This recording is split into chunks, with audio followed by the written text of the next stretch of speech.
Fala, queridos, boa noite a todos. Desde já agradeço a visita em nosso canal. Aqui Jair Santos, que a paz de Deus esteja com todos. Bem-vindo ao ano 2025, que esse ano Deus te abençoe com muita saúde e muitas conquistas. Hoje a participação no nosso programa é com o nosso amigo Douglas Silva, preleitor. Meu amigo, como vai você? Paz do Senhor, boa noite. Graças a Deus, muito bem, iniciando o ano na presença do Senhor. Amém. Hoje o abraço vai para Josiel Silva, que mora na cidade de Araraquara, São Paulo. Um abraço também para Johnny Silva, que mora no bairro Porto Seguro, Campinas, São Paulo. Começando mais um programa JS Diálogo para Campinas e todo o Brasil.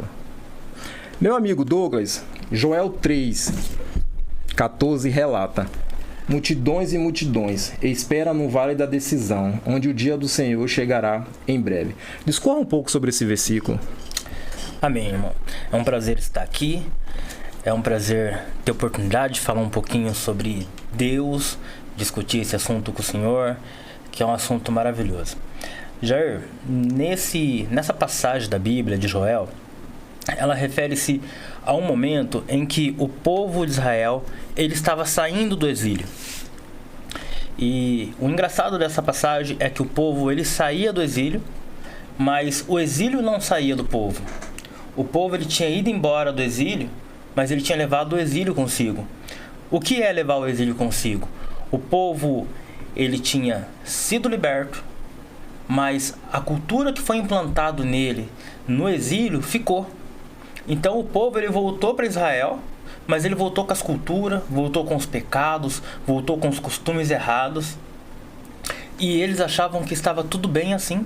Eles tinham se esquecido o quanto Deus é cuidadoso, o quanto Deus tem ciúme dos seus filhos e o quanto Deus gosta das coisas certinhas. E o povo então eles adoravam a Deus, mas também adorava outros deuses.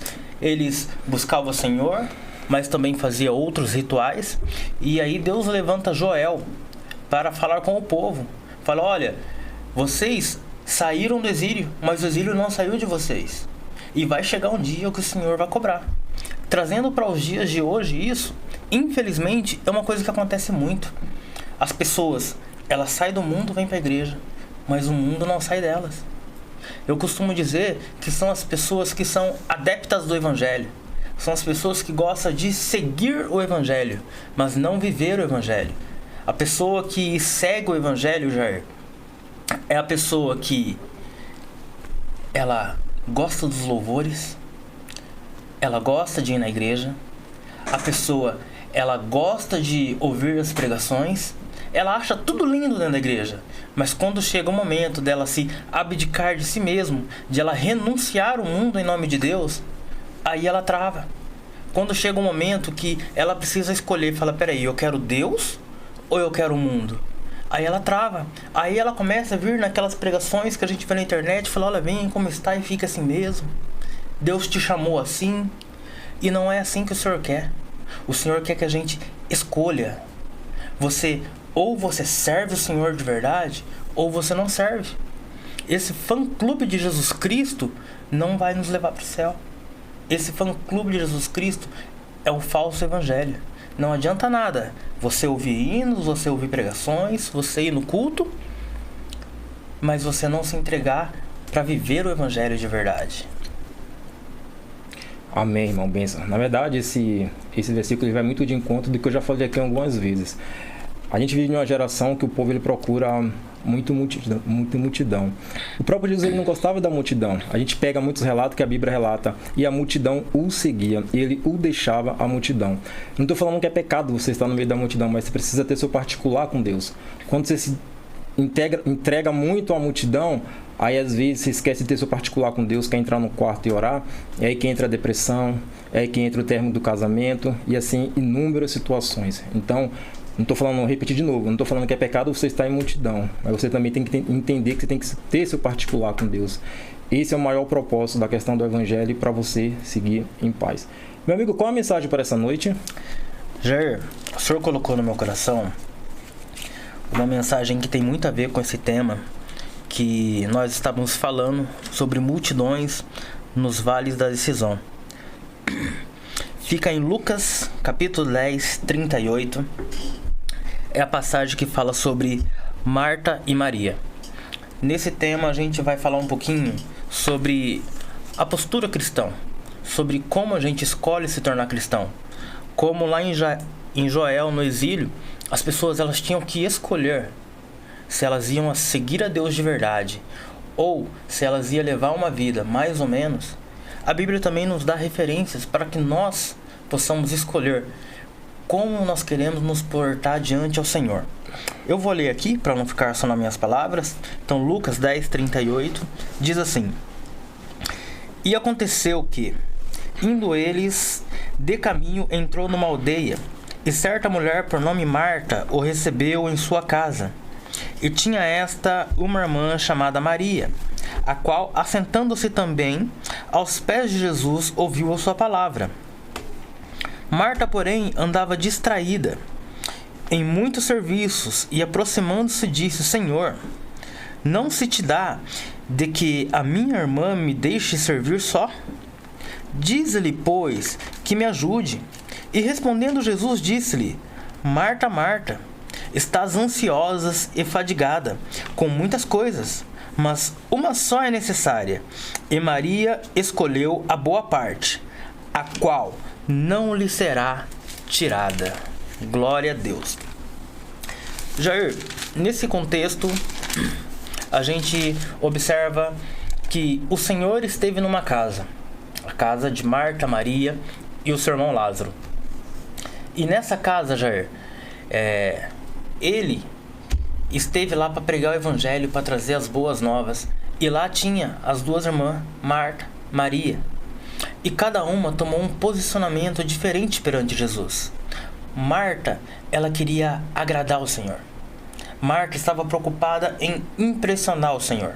Marta estava preocupada em como que ela ia servir, se as pessoas estavam bem acomodadas, se a voz do Senhor estava alcançando todo mundo. Ela correu para a cozinha para fazer um pão bonito para Jesus ver um pão, para ver o bolo. E ela estava muito preocupada em se apresentar para o Senhor, em servir o Senhor. E aí, como se isso tudo não se bastasse, essa preocupação dela em agradar o Senhor, ela ainda quis se aparecer. Porque Jesus, ele estava lá pregando. E aí Marta, para se aparecer, ela chega em Jesus e fala: Senhor, eu estou fazendo tanta coisa aqui para te agradar, para te impressionar. Olha que bolo bonito, que pão bonito.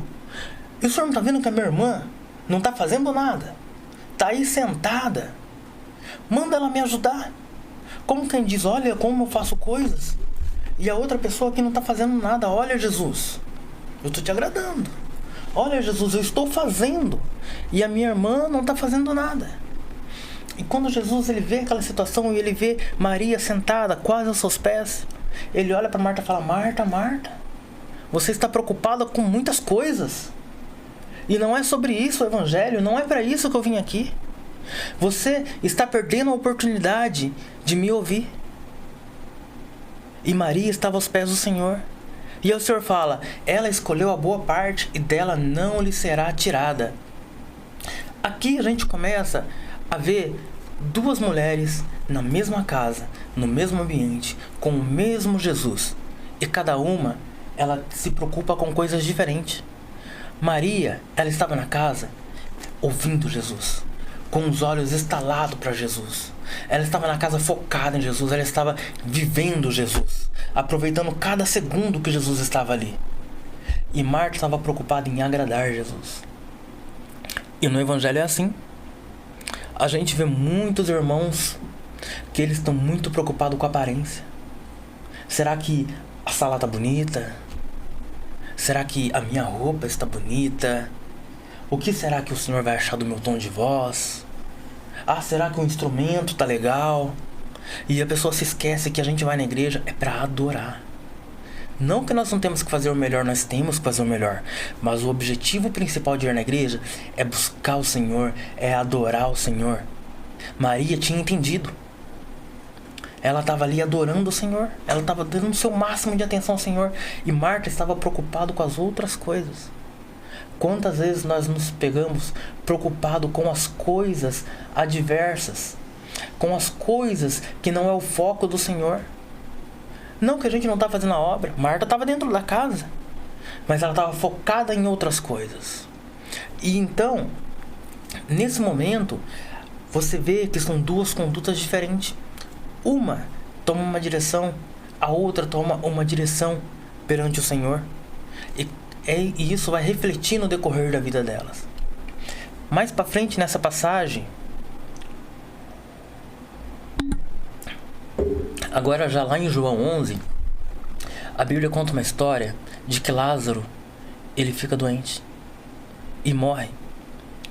Era uma festa que estava acontecendo na cidade. E então os fariseus, eles começam a cercar Jesus. Eles começam a criar situação para prender Jesus. Jesus já era visto como um inimigo deles. E aí eles chegam em Jesus e começam a perguntar: viu, estão falando aí que você realmente é o Filho de Deus? Você é mesmo o Filho de Deus? E eles começaram a afrontar Jesus, porque se Jesus respondesse que era o Filho de Deus, eles iam entender que Jesus era um falso profeta. E isso daria direito para eles de fazer algo contra Jesus. Mas Jesus, sendo o nosso Senhor, ele não temeu, ele não arredou o pé. E Jesus falou: eu sou o Filho de Deus, e eu vim trazer a salvação e as boas novas para aquele que acredita em mim. Mas vocês não acreditam, vocês estão me recusando. E ali os fariseus então olharam aquela situação e falaram: agora é o momento. E uns começaram a gritar: prende ele, prende ele. E outros começaram a gritar: vamos apedrejá-lo. E nessa bagunça, os discípulos conseguem puxar Jesus de cantinho e fugir dali. E eles fogem para além do Jordão, ao leste de Jordão, na Jordânia. E ali Jesus fica por alguns dias. Eles levam um dia de viagem. E justamente quando Jesus chega lá, Lázaro morre. E aí vai um mensageiro até Jesus, enviado por Marta e Maria, para que leve a Jesus a situação de que Lázaro estava morto. E o mensageiro falou: olha, Senhor, corre de volta que Lázaro morreu, para que o Senhor possa ressuscitá-lo, porque nós acreditamos que o Senhor possa ressuscitá-lo. Naquela época, existia um mito judaico, existia uma teoria dos judeus, de que até o terceiro dia que uma pessoa morria, ela podia ser ressuscitada. Porque isso já tinha acontecido com Eliseu, já tinha acontecido com Elias. Então eles tinham essa referência de que até o terceiro dia a pessoa ela podia ser ressuscitada. E aí, Jair, esse mensageiro, ele tinha essa preocupação que fala: nossa, nós temos que fazer de uma forma que Jesus chegue antes do terceiro dia, porque depois do terceiro dia não tem mais como ressuscitar. Porque nessa crença, depois do terceiro dia, a alma da pessoa que ficava ali vagando ia embora. E esse mensageiro desesperado, trazendo notícia para Jesus, Jesus fala: calma, ele não está morto, ele dorme. E o mensageiro: não, Senhor, o Senhor não está entendendo. Ele está morto, ele já está sendo velado, ele já está sendo levado para o sepulcro. E Jesus decide ficar mais lá na cidade. E aí passa mais um dia, Jesus olha para os discípulos e fala: olha, agora nós vamos voltar para Jerusalém. Eu imagino a cabeça dos discípulos. Se fosse eu, Douglas, um dos discípulos, eu ia amarrar Jesus pela perna e falar: de jeito nenhum que nós vamos voltar. Nós acabamos de sair de lá, nós fugimos de lá porque nós íamos ser apedrejados. O Senhor poderia estar morto se nós não tivéssemos fugido. E agora o Senhor vem falar para nós em voltarmos para lá. E Jesus, ele não arreda mais uma vez e fala: nós voltaremos. Mas, Jair, o interessante é que Jesus, ele não chega no terceiro dia. Ele chega no quarto. E quando chega o quarto dia, as pessoas, elas já estão descrentes sobre a ressurreição. Porque a teoria judaica já tinha passado. E aí, Jair, quando Jesus, ele chega, Marta vem de encontro com ele. E engraçado que a Marta, ela não cumprimenta Jesus. Ela só chega e Jesus fala: Senhor, se o Senhor estivesse aqui, o meu irmão não estaria morto. Meu irmão não teria morrido se o Senhor estivesse aqui. Ela fala: não tão brava com o Senhor. E o Senhor fala: Marta, eu sou a ressurreição e a vida. Se tu creres, ele será salvo, será ressuscitado. E Marta fala, não, Senhor, eu sei que ele será ressuscitado junto com todos no último dia. E Jesus confronta ela e fala, Marta, se tu creres, Marta, ele será ressuscitado. E Marta apenas confirma com a cabeça. E aí Jesus vai e pergunta, cadê Maria? E aí vem Maria. Olha só, Jair, a diferença de postura que começou dentro de uma casa.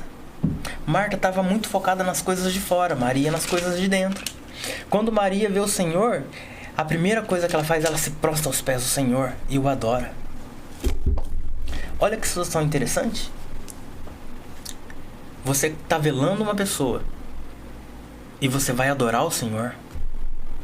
Você está chorando a dor de uma morte.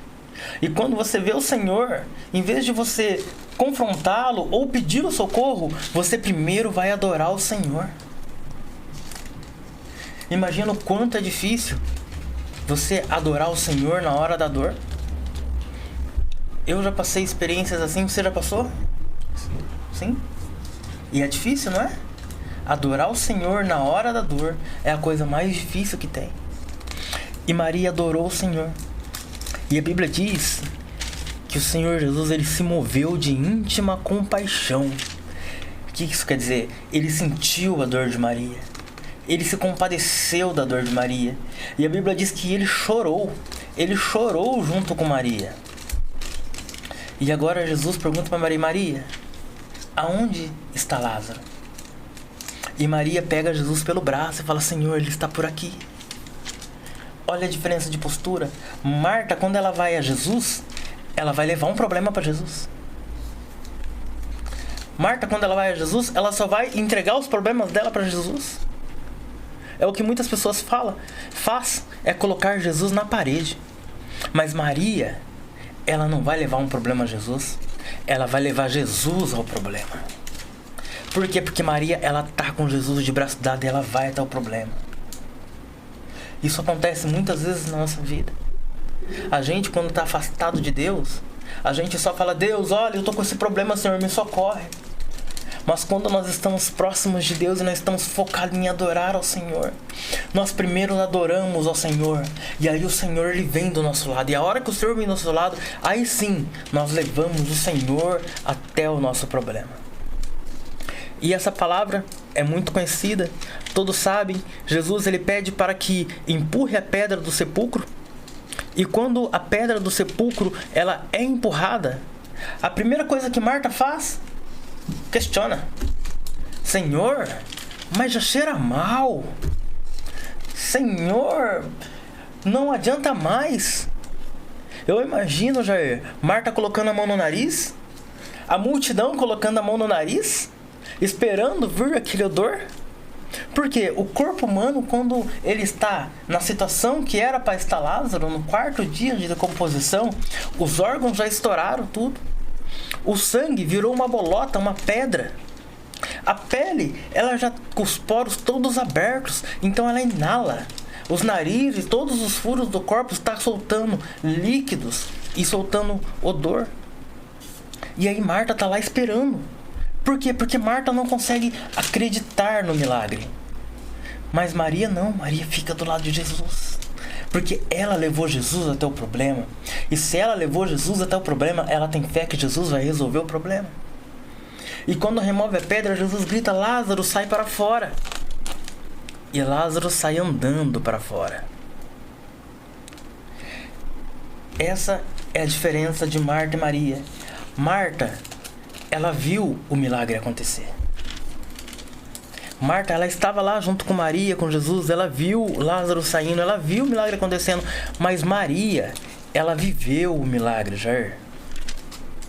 Porque Maria, ela conduziu Jesus, foi a fé dela que moveu.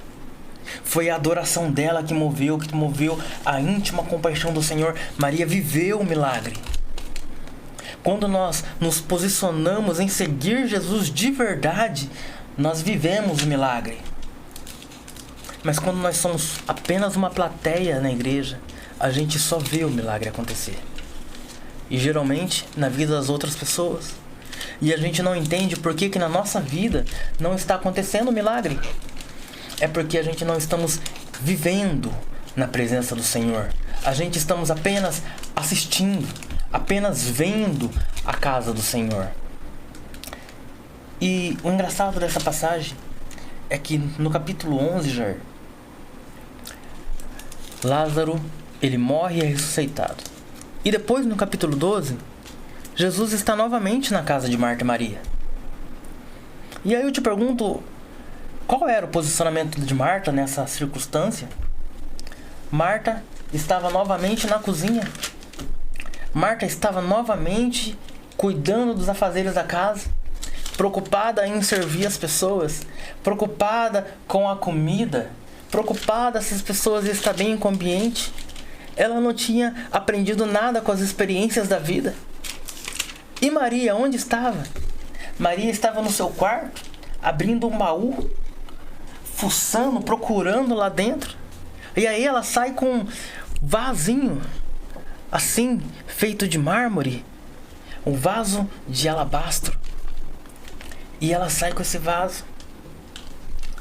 E aí ela chega dentro da sala e todos começam a olhar para aquele vasinho lindo, caríssimo. E ela se prostra aos pés de Jesus, ela pega aquele vaso e ele quebra aquele vaso nos pés do Senhor. Porque eu digo quebrar, porque o vaso de alabastro, ele era um vaso feito de um pó de mármore e a tampa dele era selado. Então era colocado o perfume dentro do vaso e era selada a tampa. Então não era um perfume como hoje que a gente consegue abrir e fechar, não, ele tinha um lacre. E Maria vai lá e ela despeja nos pés do Senhor aquele perfume. E o perfume inala sobre a casa.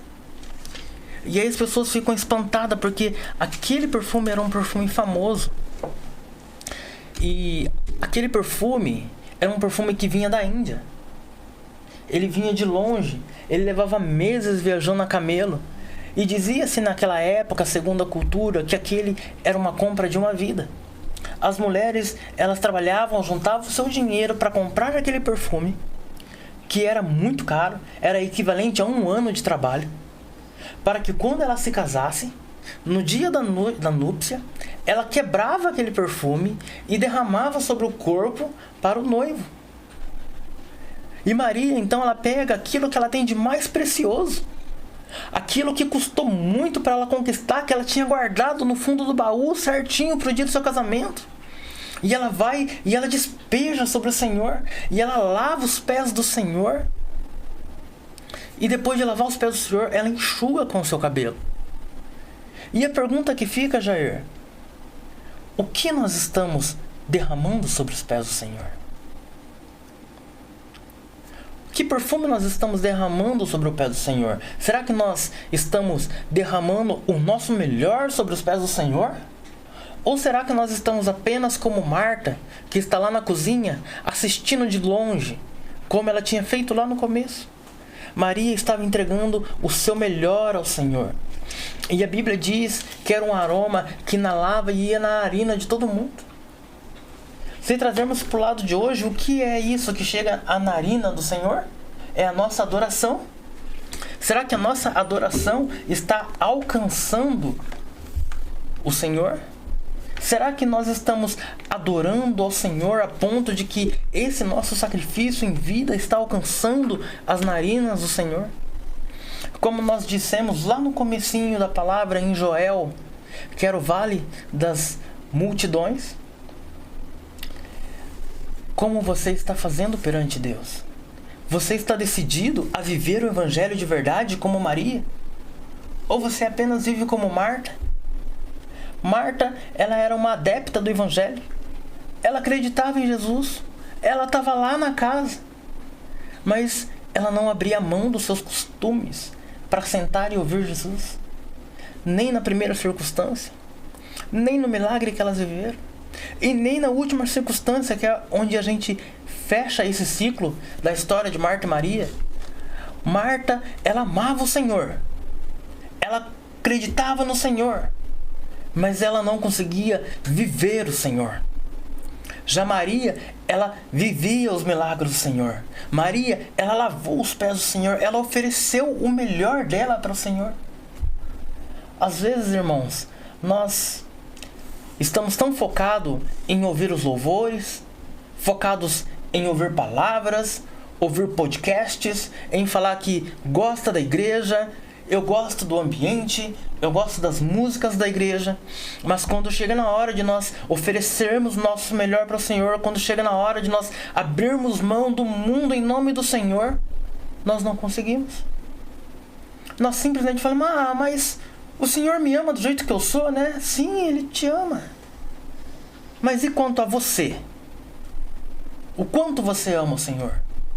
Você não ama o Senhor a ponto de abrir mão? Porque o evangelho que nós conhecemos, ele é sobre renúncia. O evangelho que nós conhecemos é sobre abandonar tudo que nós tínhamos para trás para viver uma nova vida.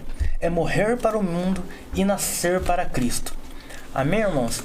Jair, essa é a mensagem que o Senhor colocou no meu coração. Amém, meu amigo. Deus abençoe grandemente, viu? Bela mensagem. Você fez uma boa emenda, né? Marta e Maria e a ressurreição de Lázaro. É interessante, né? Quando os discípulos o questionam da questão da volta, né? E ele relata aqui a situação.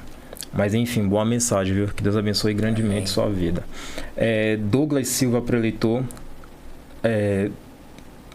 Douglas Cesário. Desculpa, Douglas Cesário, preleitor, casado com Amanda Silva, congrega no Ministério Restaurar, Jardim Capivari, Campinas, São Paulo.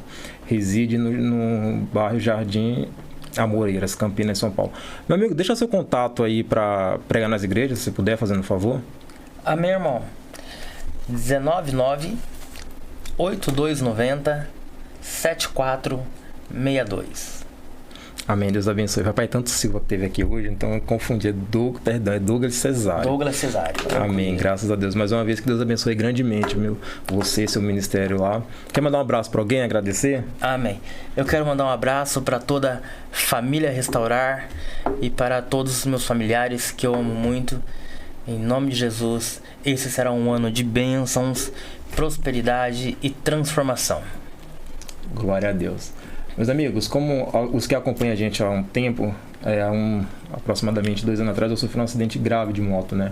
Eu fiquei um tempo parado e foi várias cirurgias no corpo todo, e na perna esquerda, infelizmente, vai ter que refazer uma cirurgia. De um lado colocou chapa, do outro lado colocou pino.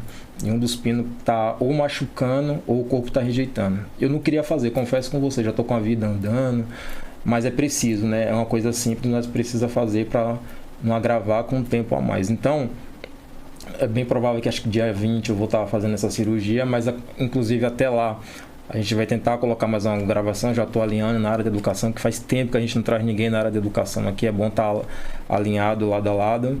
Então a gente vai ter que infelizmente parar mais por esse período, mas eu garanto que o procedimento agora vai ser bem menor, na faixa de 1 mês, 2, mais tardar 3 meses. Acho que de 1 mês a 3 meses. Mas o pior passou, né? Deus deu vitória, então essa é a questão mínima. Mas vai ter também, nesse período que a gente estiver parado, vou estar sempre colocando aquelas gravações, as reprises, né, na hora da mensagem, da música, até a gente voltar. Mas para finalizar aqui, eu quero mandar um abraço para o nosso amigo Joaquim Silva, que mora no bairro Vila Vitória, Campinas, São Paulo. Um abraço também para Matheus Eusébio, que mora na cidade Singer, Campinas, São Paulo. E já um abraço a todos, até a próxima.